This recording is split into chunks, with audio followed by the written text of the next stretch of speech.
Bom, então, como estávamos dizendo,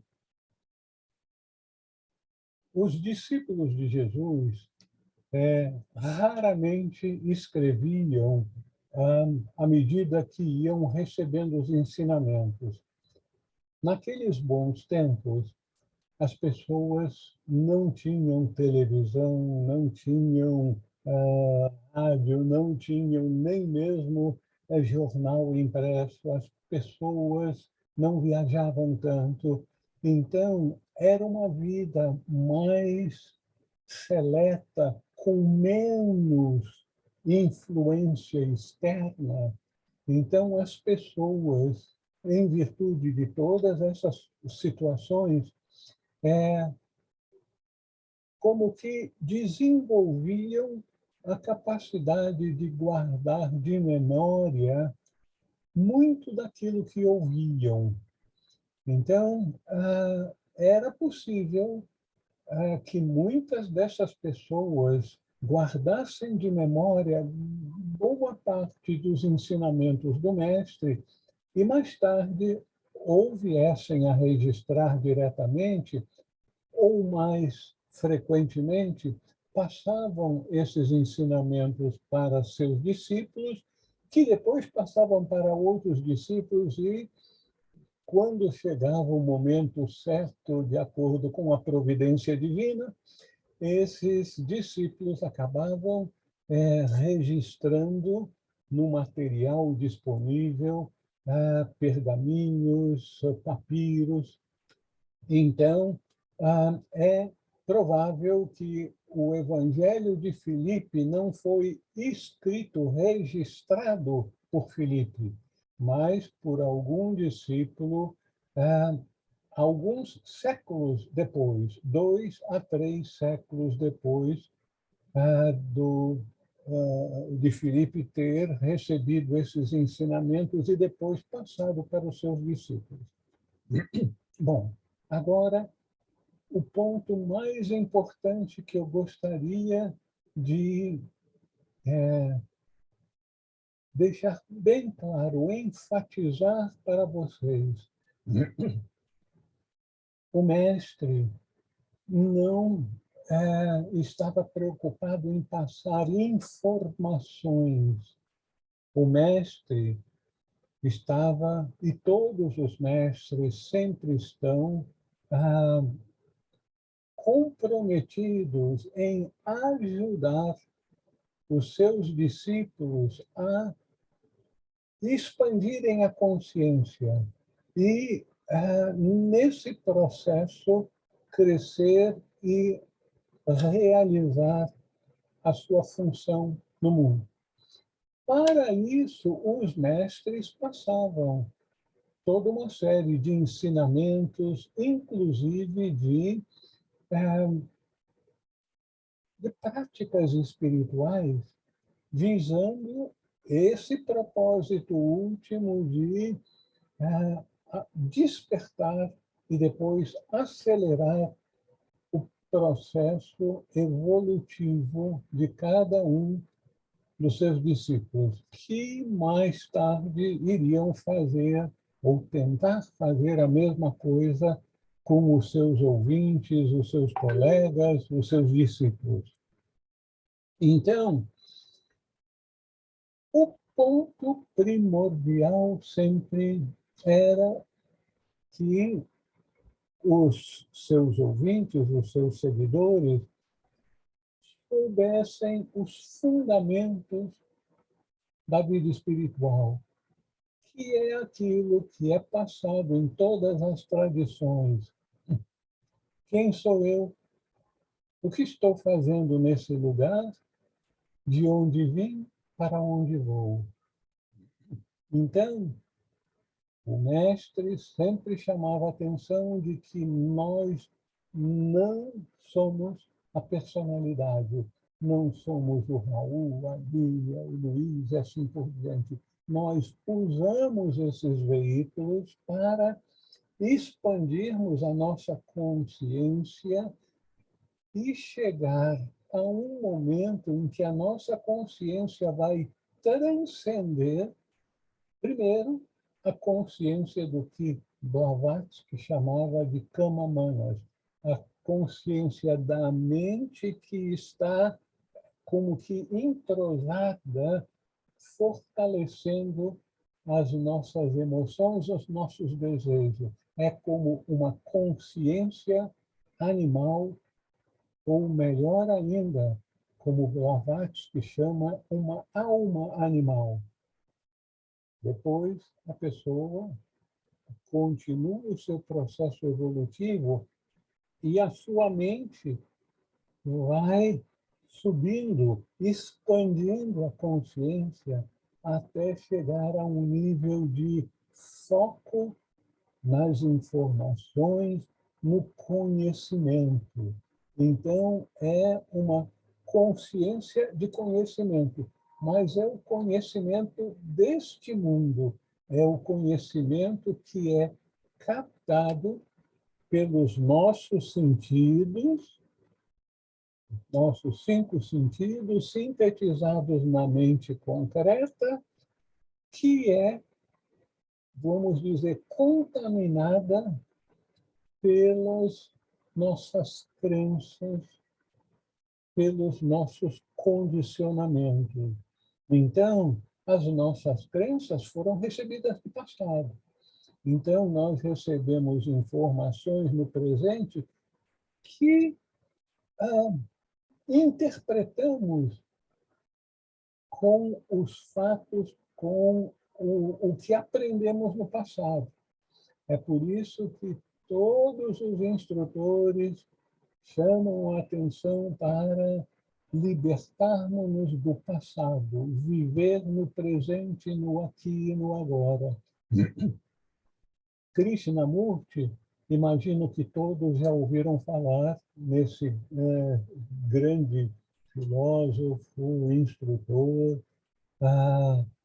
Krishnamurti escreveu, na verdade, ele não escreveu.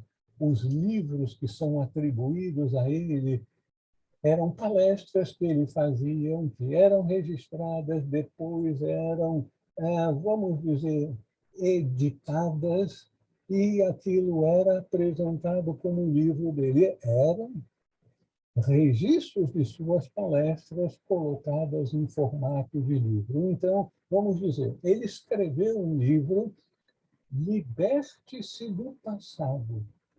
Então, para a gente viver, focar no aqui e no agora. E então, é isso. Um instrutor que normalmente recebe seguidores que estão mais ou menos no nível de mente ou alma humana, que está em humanas, vem de manas, da mente, está focada na mente. Mas ainda precisa dar um grande salto em consciência para expandir essa consciência e entrar, então, na consciência divina, em que a mente abstrata, a mente superior, a mente divina, que na tradição cristã é chamada de Espírito Santo, causando muita confusão para muitos cristãos que imaginam que o Espírito Santo é um espírito que está fora de nós. O Espírito Santo, na verdade, a mente divina em cada um de nós, já se encontra em nós, mas está como que adormecida. O grande propósito dos ensinamentos dos mestres e do mestre Jesus era despertar essa mente divina em nós, que já está em nós, mas precisa ser despertada. Ela precisa que o ser humano, a personalidade, se determine. não, eu não quero mais viver pelos ah, valores da vida material, da busca de bens, de curtir a vida, de simplesmente acumular coisas, cargos, poder. Eu quero ir além disso. Então, é isso que os grandes instrutores, e Jesus era e é um desses grandes instrutores, procurava estimular os seus seguidores a expandirem a consciência, não só com os ensinamentos que eles ouviam, mas aqueles que estavam totalmente comprometidos com a vida espiritual recebiam instruções sobre aquelas práticas que poderiam participar, as quais eram admitidos como grupo, grupo interno, grupo seleto, para ajudar nessa expansão de consciência, para elevar a consciência da alma de emoções e desejos para a mente concreta e da mente concreta para a mente divina, que então nos levaria até o nível de consciência que nós, na tradição cristã, chamamos de crística, e que é a consciência de Budi da intuição. Então, lembrando, o mestre quer nos ajudar a despertarmos para quem nós realmente somos. Procura nos ensinar que a nossa função nesse mundo é manifestarmos a nossa verdadeira natureza, que é divina, como luz, paz, amor, harmonia e alegria, para que a gente, ao expandirmos a nossa consciência, venhamos a nos dar conta de que somos todos expressões do Pai e Mãe Celestial. Como expressões, nós devemos expressar o divino no mundo. E, ao expressarmos o divino no mundo, nós nos damos conta que somos todos expressões da mesma realidade última, que é esse todo que nós chamamos de Deus, e, portanto, agirmos como tal.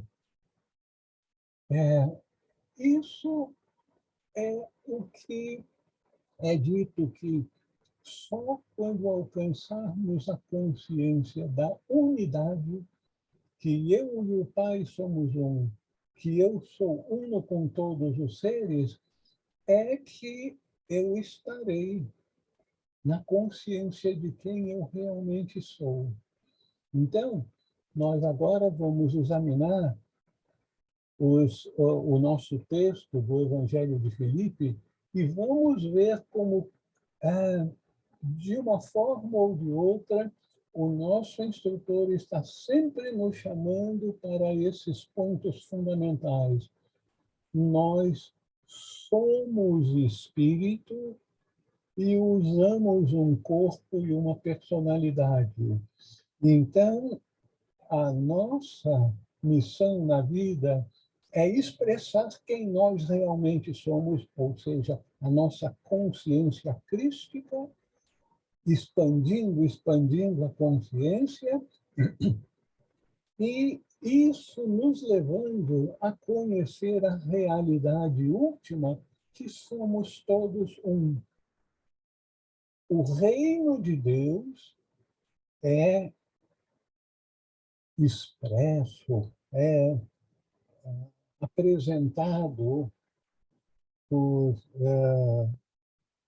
aqueles que expandiram a consciência consideravelmente como sendo um estado de consciência da unidade. Então, é isso o que o nosso divino instrutor, de uma forma ou de outra, está procurando nos fazer com aquilo que é apresentado como o texto do Evangelho de Filipe. Vamos agora, então, procurar e interpretar o Evangelho de Filipe. Agora, veja só, nós somos uma equipe, um grupo, estamos fazendo essa tentativa juntos. Eu procurei na literatura acessível a mim, com o computador, o auxílio de alguns autores que tivessem interpretado o Evangelho de Filipe. Não consegui.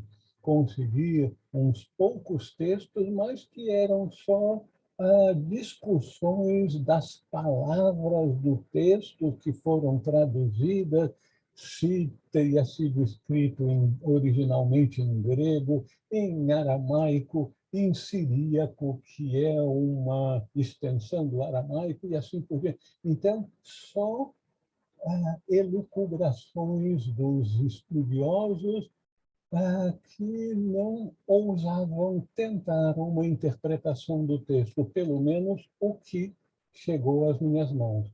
Então, nós vamos fazer um trabalho conjunto, e eu peço a ajuda de vocês também. Então, vamos lá.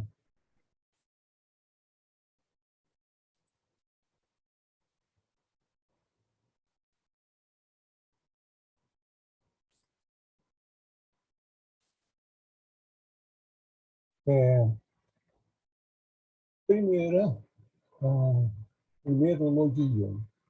Um hebreu faz outro hebreu convertido, e tal pessoa chama-se prosélito. Mas um convertido nem sempre faz outros prosélitos. Aqueles que vieram da verdade são como eram inicialmente, e eles geram outros homens da verdade. Para esses outros é suficiente tornar-se o que se é. Se a gente não tem essa primeira visão da linguagem utilizada pelo mestre para estimular a expansão de consciência dos discípulos e o uso que se fazia de analogias, coisas, conceitos do nosso mundo material para tentarmos ter uma ideia do que é no mundo espiritual. Por que que por que que os mestres usam esse caminho de procurar expandir a nossa consciência usando termos do mundo material para ensinar algo ao alcance de nossa mente do mundo espiritual? Porque o mundo espiritual, espírito não tem forma. Nós só podemos dar nomes para as coisas que nós vemos, tocamos, ouvimos, e nós distinguimos uma das outras. Então, o mundo da distinção, ou seja, o mundo da separatividade, é um mundo material, um mundo que está ao alcance da nossa percepção. E o mundo espiritual, então, como é que nós vamos conhecê-lo? Nós vamos ter uma primeira ideia por meio dessas analogias, algo do mundo material que dá uma ideia, mas não é exatamente aquilo que é. Dá uma ideia do que é o mundo espiritual. Mas como é que nós vamos, então, poder perceber, conhecer o mundo espiritual? Vivenciando, expandindo a nossa consciência, deixando para trás o uso dos sentidos para vivenciarmos de forma direta, por, vamos dizer, por por órgãos espirituais, como se assim fossem, que nos possibilitam conhecer mais do que perceber o mundo espiritual. Então, um hebreu faz outro hebreu convertido e tal pessoa chama-se prosélito.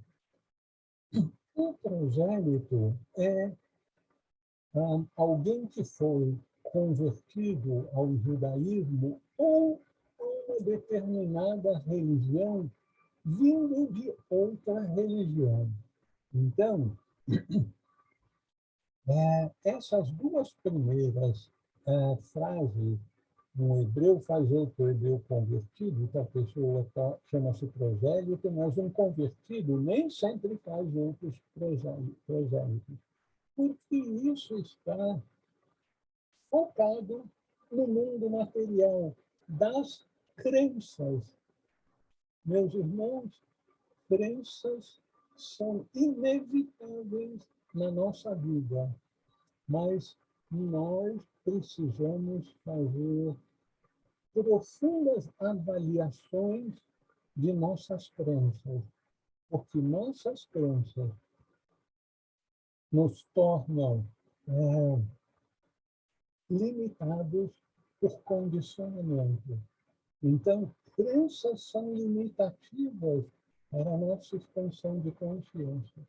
Nós não vamos conseguir ir muito longe na nossa expansão de consciência se não fizermos uma certa ginástica intelectiva e de comunicação usando alegorias materiais para termos uma ideia do espiritual. O convertido de uma religião para outra está falando das coisas deste mundo material, em que a gente acredita nessa religião ou na outra religião.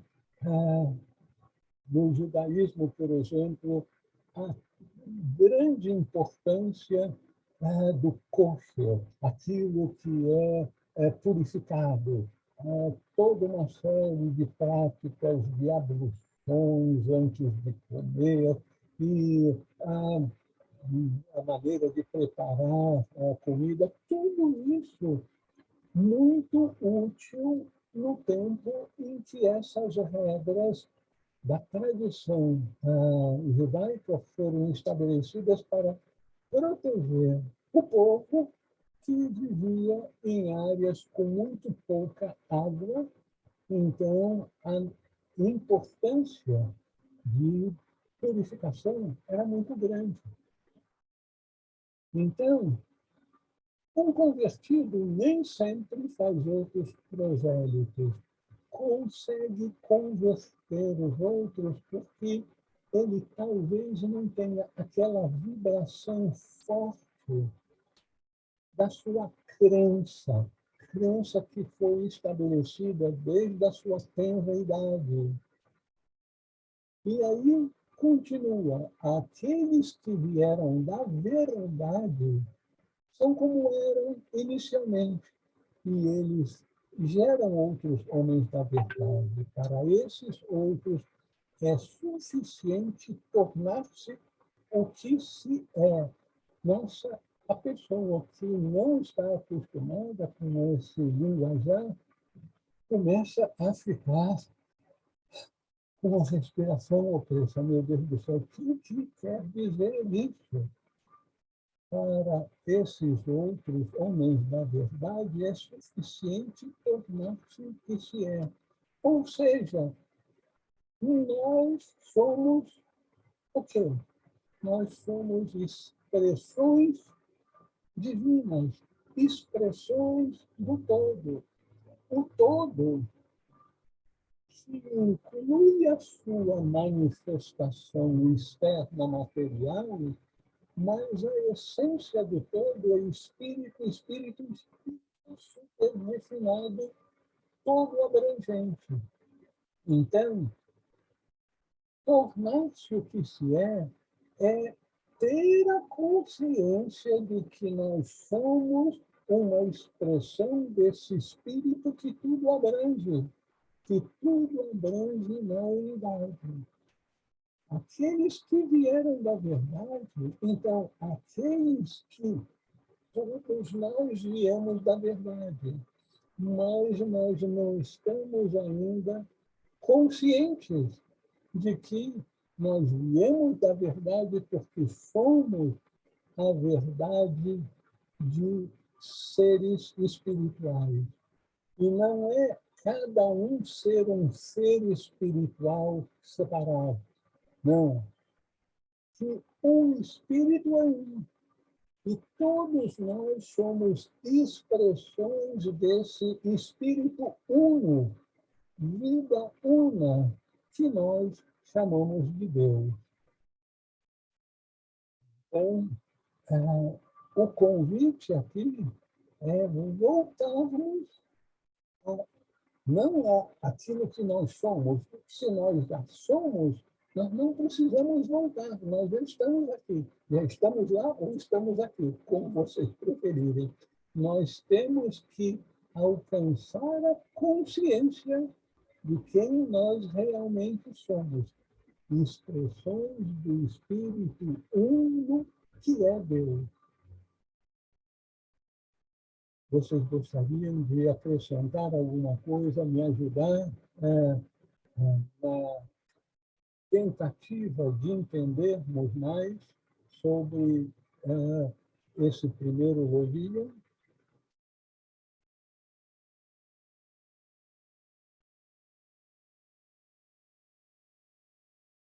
Ninguém quer dizer nada? Vocês vão me deixar sozinho, né? Bom, vamos então para o segundo elogio. O escravo aspira a ser livre e não ambiciona adquirir os bens de seu senhor. Porém, o filho não é somente um filho, mas um herdeiro da herança do pai. Vamos começar aqui do escravo. O escravo só aspira a ser livre. Quem é o escravo?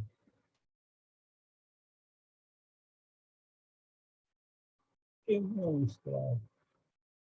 Todos nós que ainda não expandimos a consciência para saber que nós somos filhos. Não é um conhecimento intelectivo. Todos os que estão participando desse nosso grupo, todos os que estão engajados na vida espiritual, já leram, já ouviram dezenas, centenas de vezes que nós somos filhos de Deus, que nós somos expressões divinas e achamos muito bonito. Um dia eu chego lá.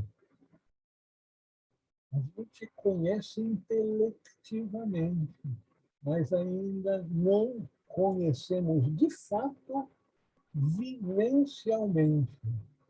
Então, num sentido, vocês me perdoem de dizer isso, todos nós somos escravos, porque ainda não nos libertamos de crenças aprisionadoras. Olha a tradição cristã da Igreja que passa para todos os fiéis, os 2 bilhões e tantos de crentes em algum aspecto do cristianismo, alguma igreja cristã, e essas igrejas passam, vou ser apedrejado mesmo, passam a fake news que nós somos vis pecadores. Então, a gente encolhe os ombros e assume esse medo, essa limitação em nossa mente, em nosso coração, de que nós somos filhos de Deus, que estamos passando por uma experiência material e, como tal, em virtude de termos assumido um corpo material e outros corpos da nossa natureza inferior que constrangem, dificultam a nossa expansão de consciência para que a gente se dê conta de quem nós somos na verdade e não daquilo que nós temos. Nós temos um corpo, nós temos uma personalidade. É bem provável que, depois de nós terminarmos essa nossa reunião, se vocês saírem e encontrarem uma pessoa que não conhecem, vão lhe perguntar: quem é você?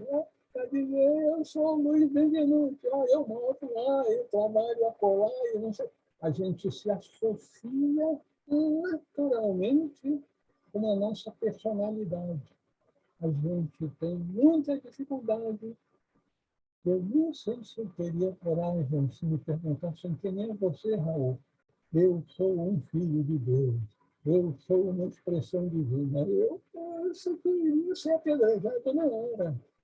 Então, nós temos essa limitação da nossa cultura, das nossas crenças, da nossa personalidade, daquilo que nós vivenciamos ao longo dessa vida no mundo material, e nós nos tornamos escravos do mundo, escravos dos valores, das crenças desse mundo. Então, quando nós começamos a nossa busca espiritual, nós aspiramos a nos tornarmos livres, conhecermos a realidade que nós realmente somos. Mas é conhecer num grau bem mais avançado do que nós normalmente aceitamos como conhecimento, o conhecimento intelectivo. É o conhecimento vivencial que nós precisamos alcançar.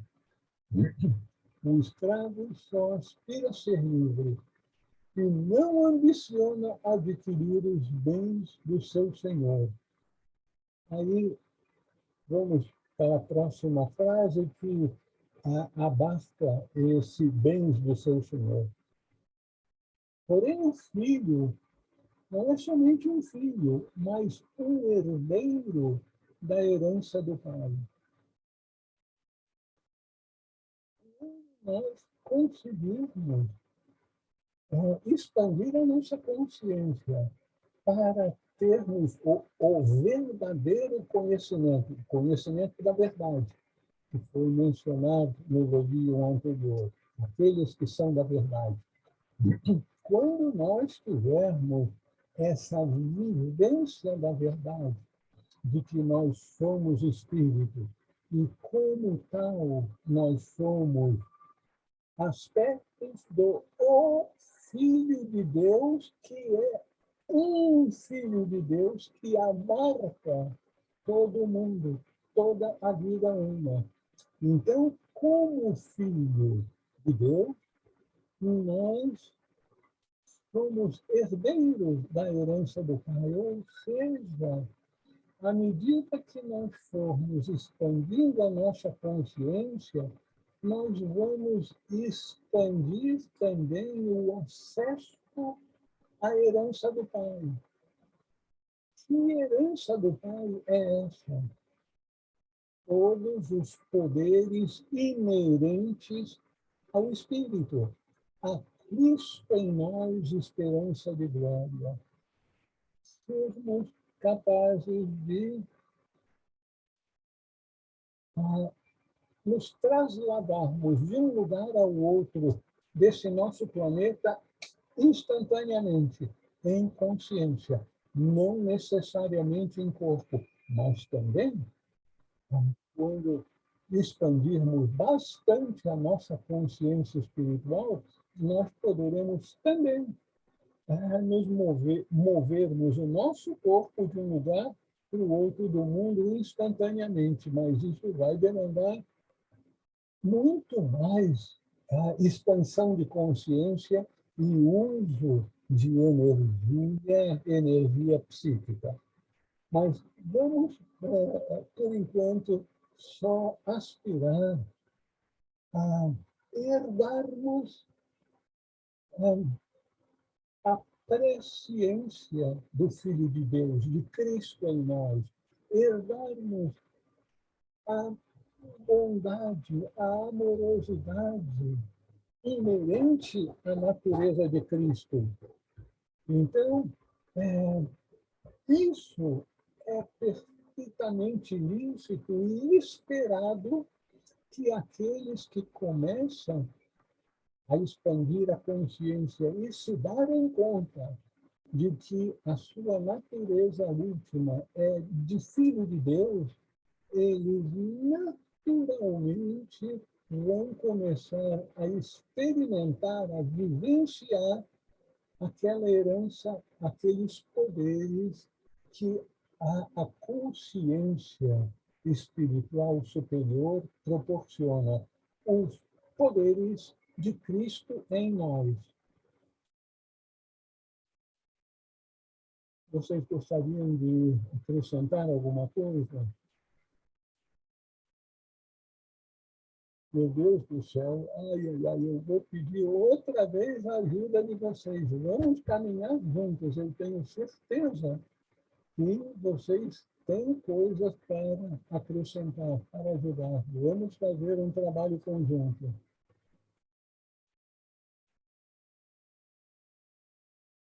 Luiz, você está hesitando, fala ou não fala? Pode falar, Luiz. Olha lá. Não, eu vi errado, era o Dorival que queria falar.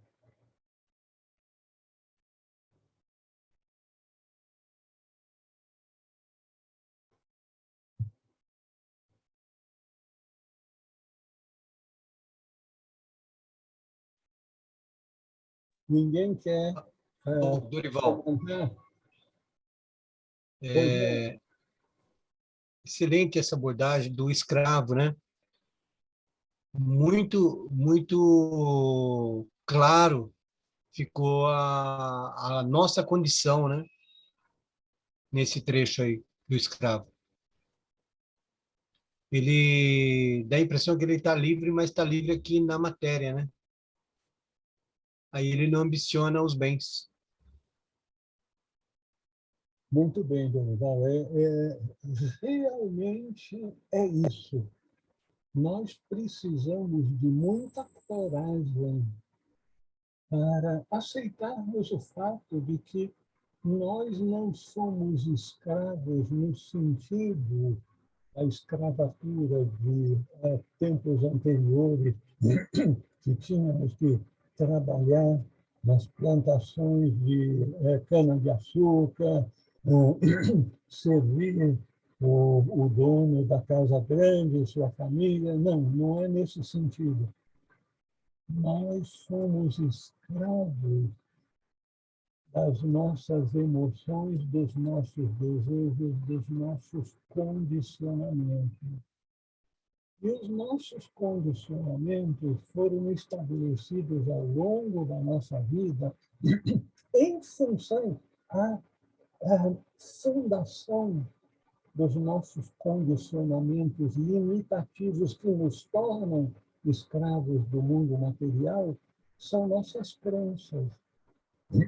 Então, nossas crenças, uma, outra, vão construindo uma muralha ao nosso redor, uma muralha limitativa. Então, nós acreditamos naturalmente que a gente deve cuidar do nosso próprio interesse, não é cuidar do nosso equipamento físico, não. Cuidar dos nossos interesses. Quais são os nossos interesses? Uma vida boa, ter mais para nós, mesmo que se a gente precisar dar um chega para lá para os outros, pegar a maior fatia do bolo de chocolate, enfim, sempre com aquele sentido de autocentrismo, procurar tirar o máximo de proveito das coisas do mundo material para o nosso corpo físico, a nossa personalidade, para o nosso ser material. Então, isso nos torna prisioneiros e escravos da grande fake news original. Vamos ver a fake news original, que eu sou o meu corpo. Essa grande fake news gera todo um agregado, um conjunto de crenças, por isso que eu estava dizendo para vocês, as crenças que nós recebemos, inclusive da nossa amorosa mamãe, do nosso preocupado pai, que queriam o melhor para nós, mas receberam uma herança cultural dos pais deles, que receberam dos pais deles. Então, nós recebemos heranças culturais que nos aprisionam nas crenças de que nós somos o corpo e a personalidade.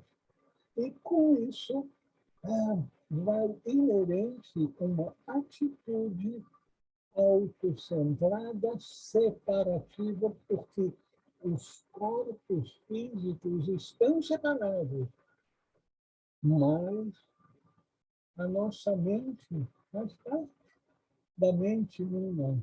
A nossa natureza última faz parte do espírito uno, da vida uma. Então, quebrar essa crença limitativa, errônea, porém compreensível em termos de herança histórica e de vivência. As pessoas muitas vezes usam sobrevivência no mundo material, na nossa sociedade competitiva. Então, a gente acha que é natural agir dessa forma, de forma autocentrada, buscando o melhor para mim, mesmo se eu tiver que pisar nos calos dos outros, ou mesmo pisar em cima dele, para alcançar o meu benefício. Nós não temos coragem e provavelmente não sentimos que fazemos isso. Mas a nossa cultura, os nossos valores fazem com que nós venhamos a agir dessa maneira, de uma forma mais benevolente, suave, com uma cobertura de chocolate por cima, mas, na verdade, o ser humano moderno é muito autocentrado e isso o leva a ser egoísta. Com isso, nós nos tornamos escravos do mundo material da nossa sociedade. Porém, nós somos filhos. Filho de quem? Do José, da Maria? Não, nós somos filhos de Deus, do Pai, Mãe, Espírito, Natureza. Então, esse conhecimento, que é um conhecimento vivencial, nos permite aspirar, herdar a herança do Pai.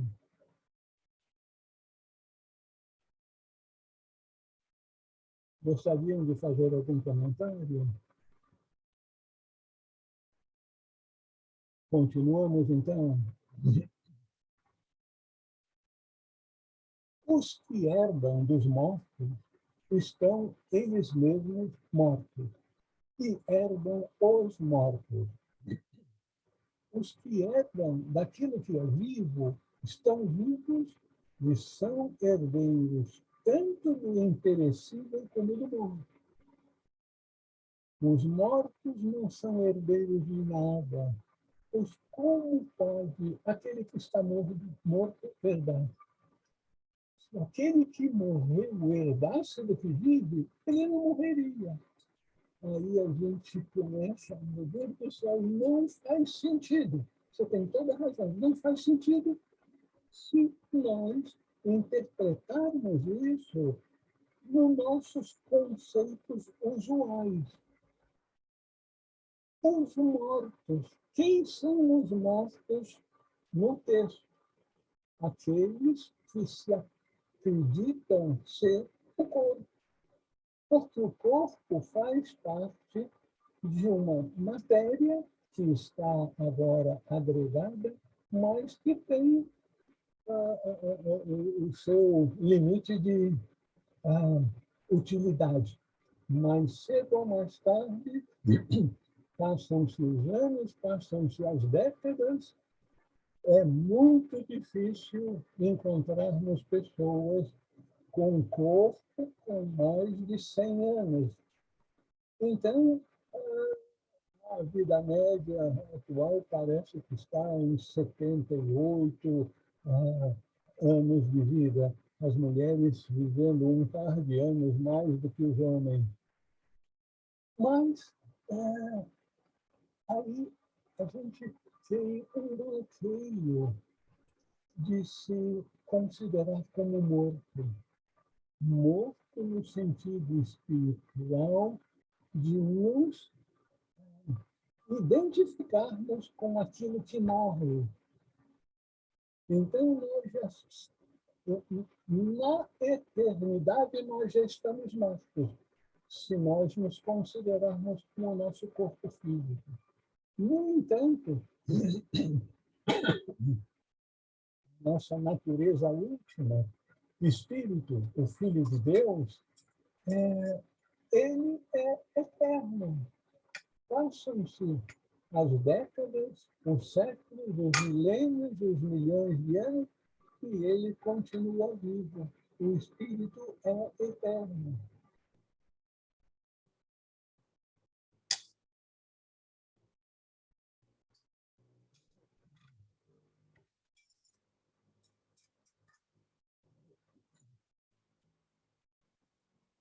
Os que herdam daquele que é vivo estão vivos e são herdeiros tanto do imperecível como do morto.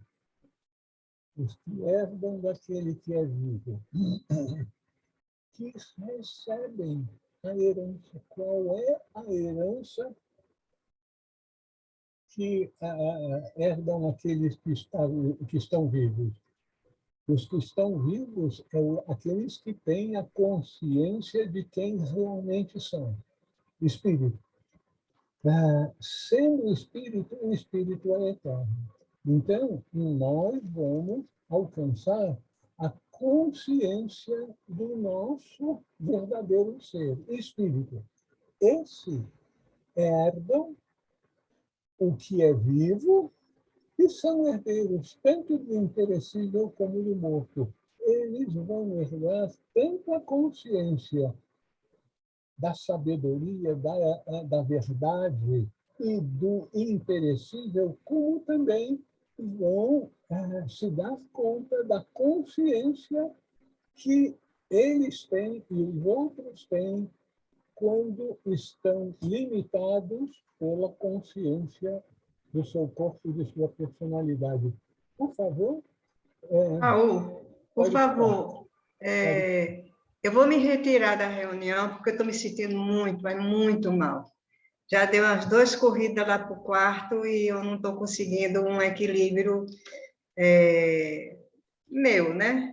Então, assim, eu vou me retirar porque eu estou me sentindo muito mal. Tá? A pressão acho que está caindo muito e eu não estou bem, não. Então, Eu procure me se desculpa medicar. você, me desculpa o grupo, É. mas eu estou muito mal mesmo, tá? Marta, eu acho que a gente pode fazer uma pequena interrupção aqui, inclusive na gravação, Lília. Você pode perguntar para a Lília, e eu estou botando a Lília agora no. Então, continuando, o que vocês acham desses conceitos que foram passados até agora? Os mortos não são herdeiros de nada, porque tanto quando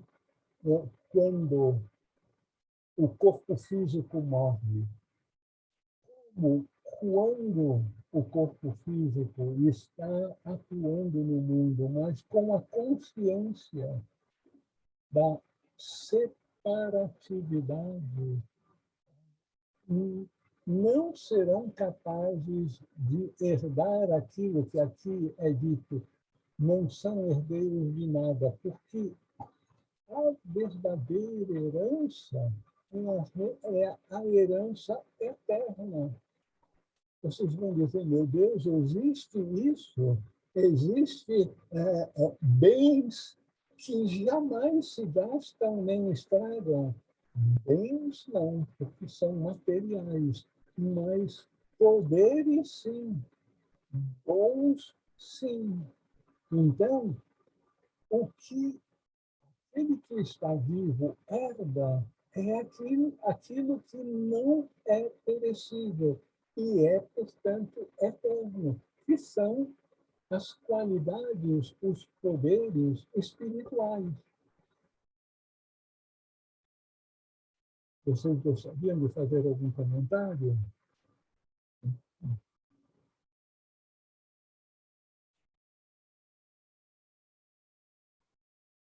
Aqui, a última frase: se aquele que morreu herdasse do que vive, ele não morreria.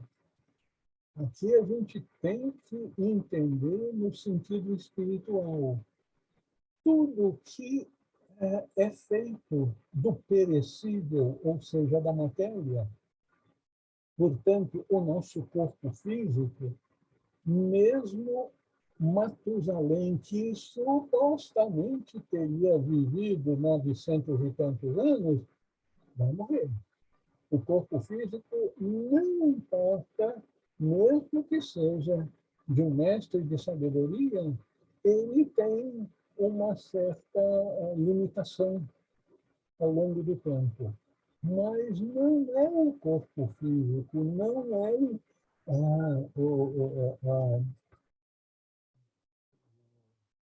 o carro de alto preço, né? Vou fazer propaganda para nenhuma marca, um carro realmente caro, mesmo sendo caro mais de R$ 1 milhão, vai chegar o tempo em que ele só vai servir para ser colocado no museu. Olha como eram os carros antigamente. Mas não é isso. A gente herda aquilo que é vivo do vivo, que é imperecível, porque é espiritual e não material. E se aquele que morreu herdasse do que vive, ele não morreria no sentido de perder a sua consciência de quem ele realmente é. Porque mesmo que a pessoa tenha que reencarnar na pessoa, não, a alma, né? A unidade de consciência, o ser, viesse a se reencarnar mais tarde, ele traria na nova encarnação a sua bagagem kármica.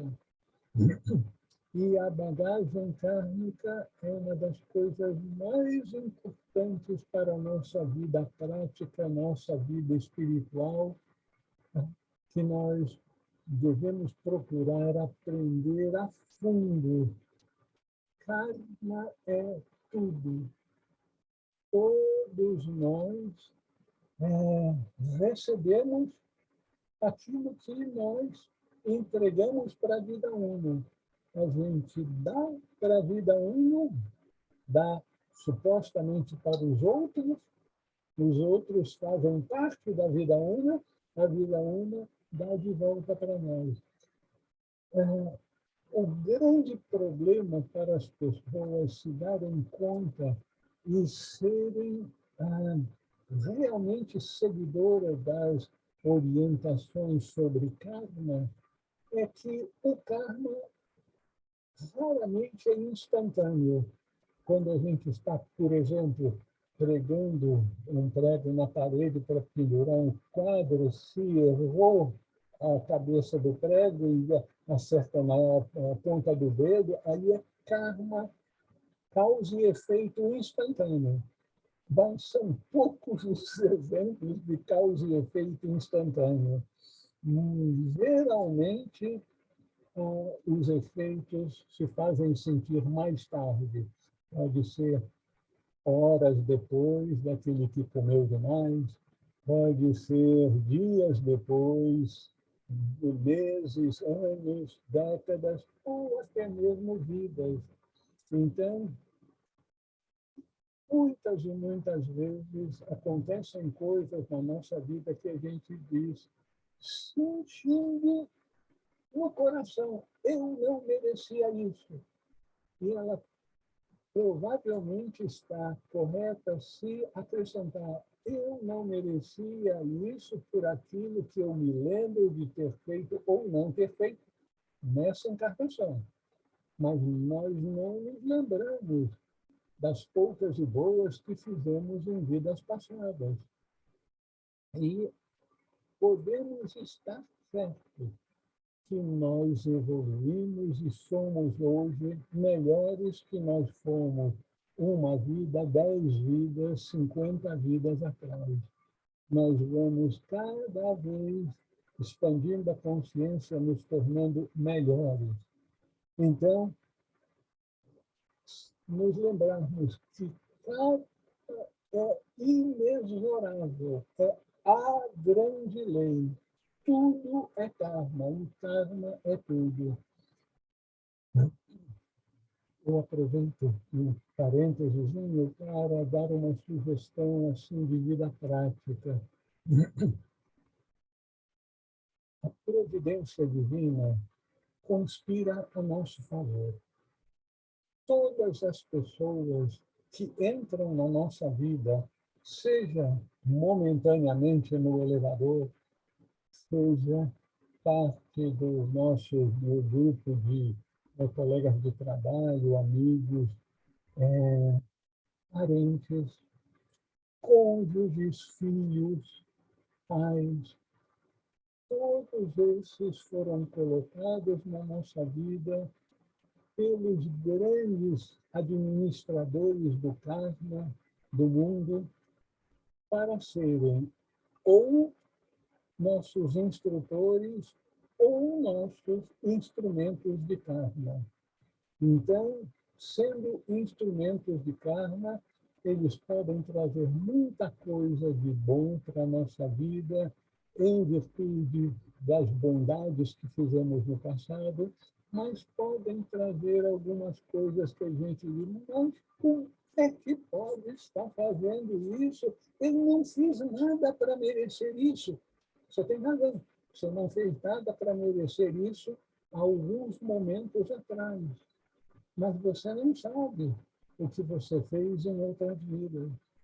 Então, uma atitude difícil da gente desenvolver, mas é um grande trunfo se a gente consegue não responder, não retrucar, não reagir.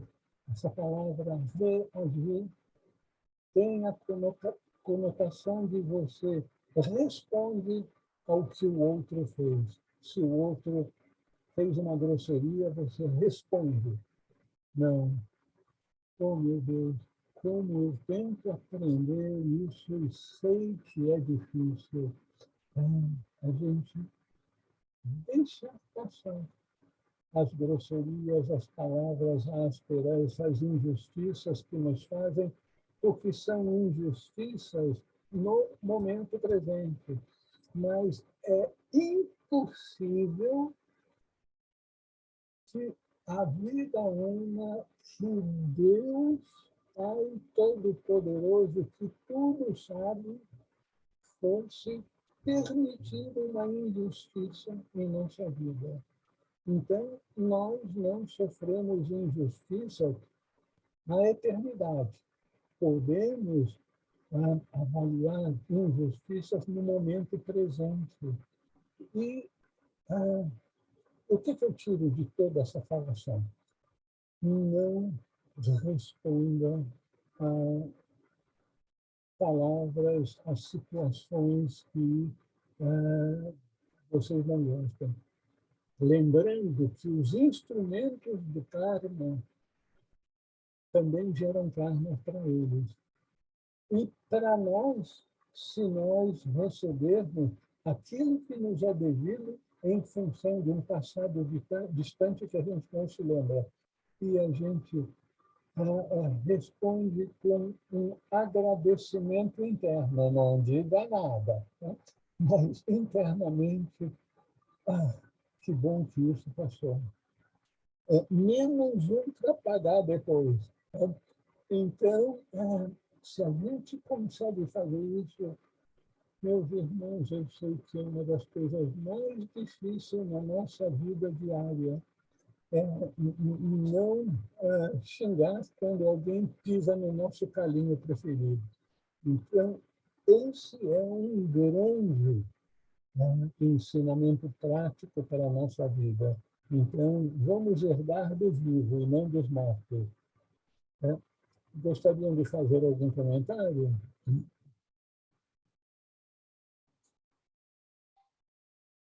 Passamos para o próximo. O pagão não morre, pois ele nunca viveu para que possa morrer. Mas aquele que aceitou a verdade encontrou a vida e corre o perigo de morrer, pois está vivo. Aqui, outra vez, a gente tem que se lembrar dos dois níveis. As palavras que expressam as situações do nosso mundo exterior e aquelas alegorias que elas procuram nos trazer para o entendimento de uma verdade mais profunda, uma verdade oculta.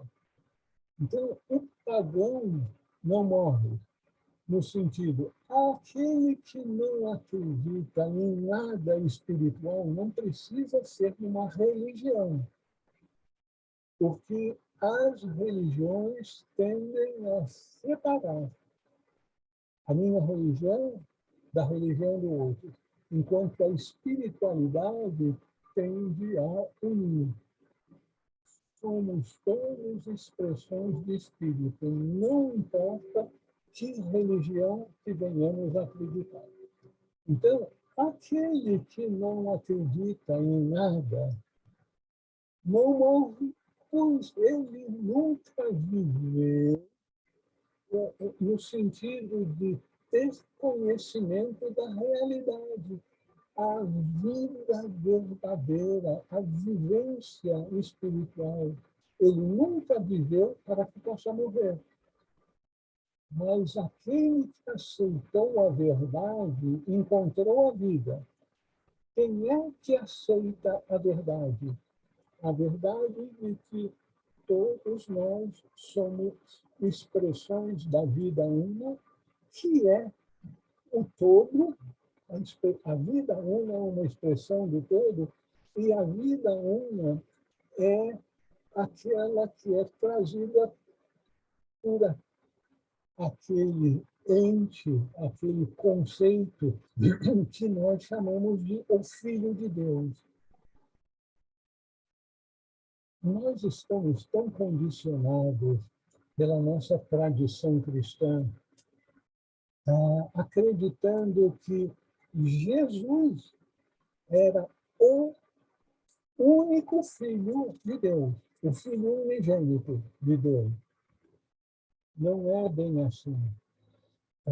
Jesus, o Cristo, foi aquele que expandiu a sua consciência a tal ponto que passou a expressar, a manifestar na sua vida material a sua natureza espiritual como o Cristo, como a Budi, como aquele nível de consciência daquilo que nós chamamos de intuição. Então, esse é o Cristo, é o Filho de Deus de toda a humanidade, de tudo aquilo que vive. Então, aquele que aceitou a verdade de que é uma expressão do Filho de Deus, encontrou a vida. Ao encontrar a vida, ele encontrou a consciência da verdade, a vida eterna. E, consequentemente, estando no mundo material, sujeito ao bombardeio de tudo quanto é informação desencontrada, para não dizer fake news, e principalmente das grandes tentações da vida material. As grandes tentações não são necessariamente as tentações da sensualidade. As grandes tentações são do egoísmo e principalmente do poder. Nós vemos no nosso mundo moderno como tem gente de todos os níveis buscando poder de todos os tipos. Tanto o poder político, como o poder financeiro, como o poder de ser mais forte e ser capaz de massacrar outra pessoa, a vida de outros, o corpo humano, com o seu poder físico. Então, corre o perigo de morrer, de acreditar nessas coisas, pois ele acordou, está vivo para a realidade, para a verdade. Será que isso está muito baratinado, muito complicado? Vocês gostariam de me ajudar e expressar isso de uma forma mais clara? Eu estou vendo que o Luiz agora vai me ajudar. Vamos lá, Luiz.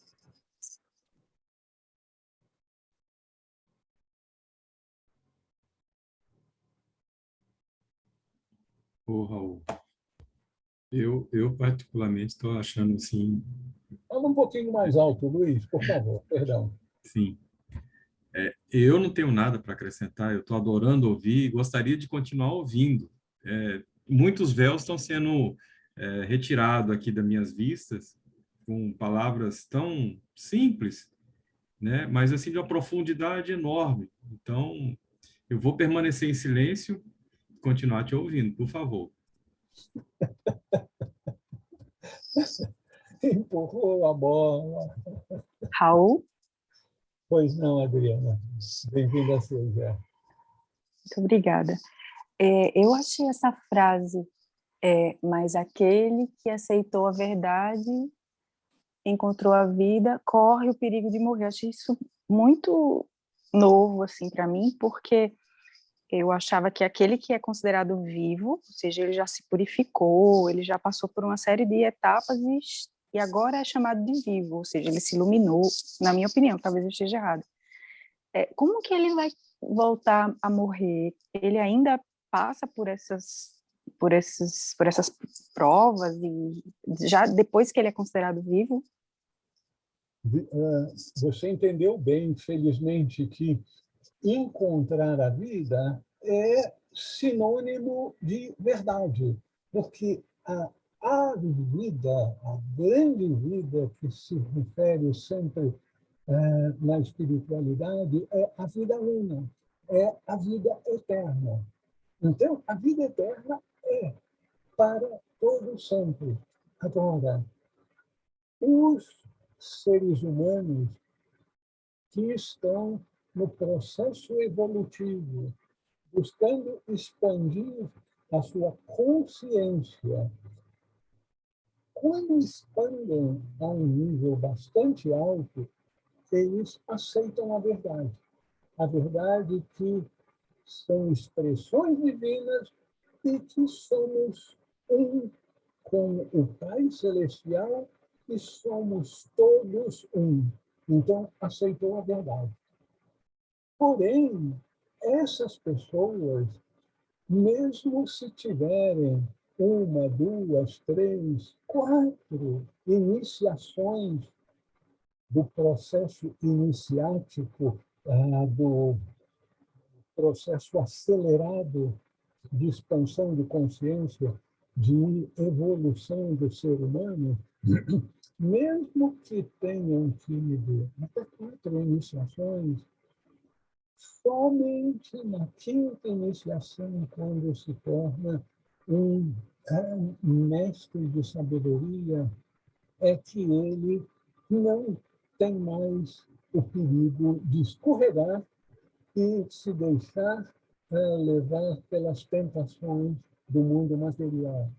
Então, existem pessoas que alcançaram a verdade, expandiram bastante a consciência, receberam algumas iniciações, mas, infelizmente, escorregaram e perderam aquela consciência, ainda que podem ter mantido poderes. E aí é que jaz o perigo. As pessoas que são tentadas pelos valores desse mundo, tendo expandido consciência, tendo adquirido poderes inerentes àquele nível de consciência que conseguiram alcançar, podem ser tentados outra vez, principalmente pela ambição. E aí eles, figurativamente, eles correm perigo de morrer para essa consciência elevada, mantendo poderes que foram desenvolvidos, e aí, então, geram terríveis karmas para si. Você vê como nós temos que nos servir de palavras que expressam conceitos do mundo material para termos uma ideia do mundo espiritual. Aí a gente tem a ideia do mundo espiritual, mas ainda conserva certos resquícios do conceito material. Aí, bom, corre o perigo de morrer. Ele sabe, mas se alcançou aquela grande expansão de consciência, como é que ele pode morrer? O corpo físico vai morrer. O que importa sempre é a consciência.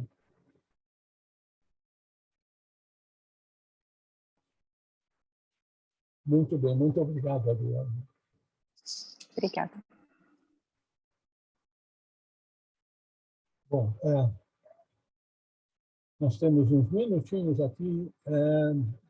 Vamos para esse login, que é extremamente importante, mas ele é curto. Então, talvez a gente possa dar uma ideia. A vinda de Cristo gera um mundo novo com ordem e beleza e afasta a morte.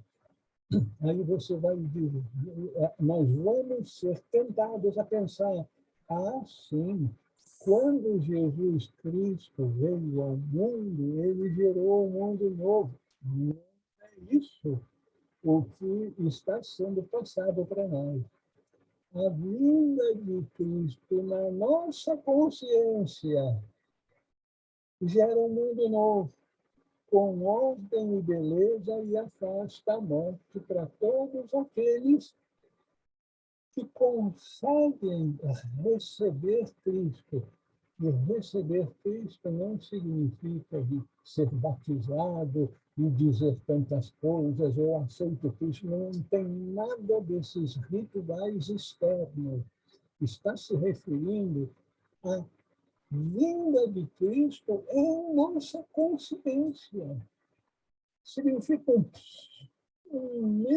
uma imensa expansão de consciência para que a gente se torne capaz de vivenciar a beleza, a extensão, o poder do ser espiritual que nós realmente somos e que antes estava dormindo.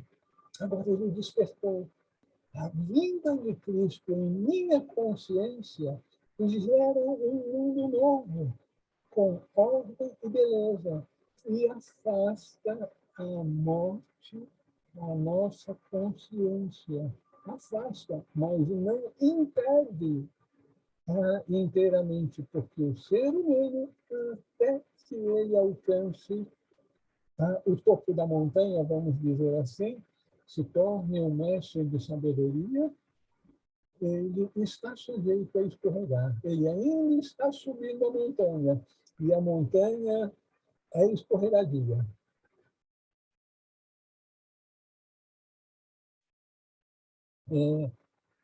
Esse Lorian,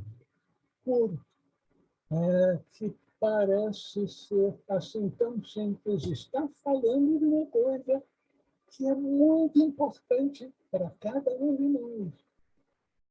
No próximo Lorian, vamos lidar com o Cristo num sentido assim social, bem mais amplo.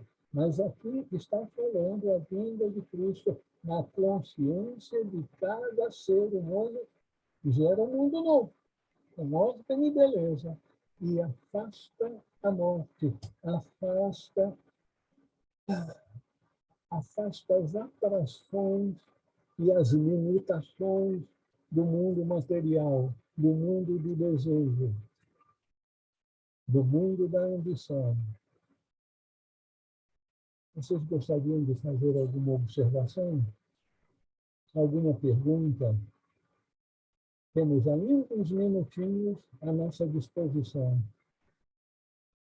Podem aproveitar para fazer alguma pergunta relacionada com o nosso tema de hoje.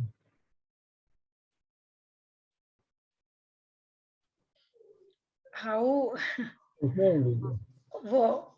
hoje está meio tumultuado, mas eu vou tentar fazer uma pergunta ainda do começo da reunião sobre crenças, né?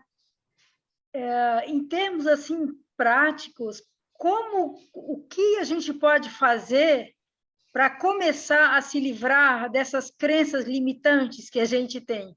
O como? Querida, Pelo menos para começar. Você fez uma das perguntas mais difíceis que todos nós enfrentamos, porque o ser humano poderia ser comparado como uma maravilhosa escultura de mármore um dos grandes artistas da antiguidade. Um bloco grandão de mármore vai sendo desbastado, esculpido para apresentar aquela maravilhosa escultura. Aquela maravilhosa escultura foi feita de um bloco de mármore. O bloco de mármore foi desgastado, tira um pedacinho aqui, outro pedacinho ali, arrasta um pedacinho acolá. Então, essa beleza que é Cristo em nós foi formada de um grande bloco de mármore que é a vida uma. Mas nós colocamos esses pedacinhos de mármore que enclausuram a beleza da escultura de Cristo em nós. Todas as tradições, verdadeiras tradições espirituais, procuram ensinar como nos libertarmos dos nossos condicionamentos. Você vê, as tradições tentam nos libertar daquilo que está mais perto do nosso comportamento externo, que são os nossos condicionamentos. Os nossos condicionamentos surgiram de nossas crenças. Então, nós vamos ter que fazer um trabalho muito profundo para nos libertarmos das crenças errôneas. Os budistas têm toda uma série de práticas. Os yogis também têm a sua série de práticas. Na tradição cristã moderna, existe um curso em milagres que é voltado exatamente para mudar a consciência do ego e trazer para nós, por meio do que o curso chama o Espírito Santo, a nossa mente superior, nos elevar até o nível de Cristo, a consciência superior do Filho de Deus. Então, cada tradição tem os seus métodos, que são demorados, porque vão dentro de nós. Quem já fez alguma terapia com um psicólogo vai se lembrar como era chato o psicólogo querendo voltar no passado para a gente tentar identificar o que causou aquela ferida no nosso coração, no nosso sentimento. Então, coisas do passado. As nossas crenças foram formadas na nossa tenra idade. Então, demanda muita introspecção, muita meditação e, principalmente, determinação. Porque ninguém gosta de partir da premissa que tem condicionamentos errados baseados em crenças errôneas ou falsas mesmo. Primeiro, que de livre e espontânea verdade vai dizer, nossa, eu tenho tanta crença errada que me levaram a tantos condicionamentos negativos. A gente não tem essa coragem, não tem essa expansão de consciência. Então, é um trabalho de longo prazo, minha irmã. É por isso que alcançarmos o topo da montanha não é uma coisa de alguns anos, é alguma coisa de muitas vidas de dedicação verdadeira. Não sinta que eu estou jogando um balde de água fria em você, não, querido. Eu estou me lembrando o como eu me sinto frustrado de todo dia fazer uma besteira. Mas por que no final do dia eu falei isso, eu fiz aquilo, eu não sei o quê? Todo dia eu estou consciente do que eu fiz. No mínimo. Né? Então, nós precisamos de muita determinação, saber que esse é o caminho, saber que eu vou ter que esculpir a maravilhosa estátua de Cristo em mim por minhas decisões, por minhas ações, palavras e pensamentos, principalmente pensamentos. A gente acha que o pensamento está escondido, ninguém ouviu, ninguém viu, então não faz mal se a gente pensou aquela coisa horrível, foi só eu. Não. Os senhores do karma registraram isso. Não foi nenhum hacker que entrou no nosso sistema, isso está aberto. Então, a gente tem que cuidar muito dos nossos pensamentos, que devem ser sempre amorosos e sempre para o bem de todos os seres. É fácil? Não, a gente sabe disso, mas é a questão da decisão e determinação. Eu quero, outros conseguiram, eu vou conseguir também.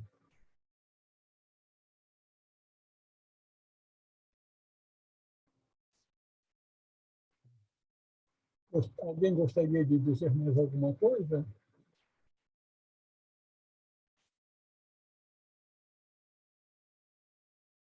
Bom, então, eu convido a todos para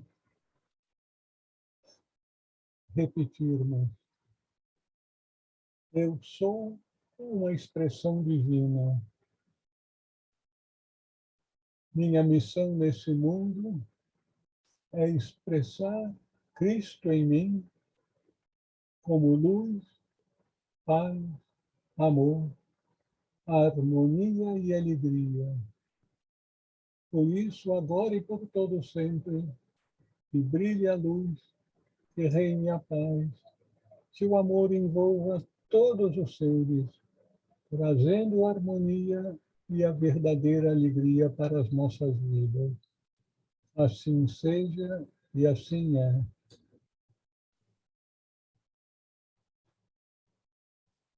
Boa noite, meus irmãos.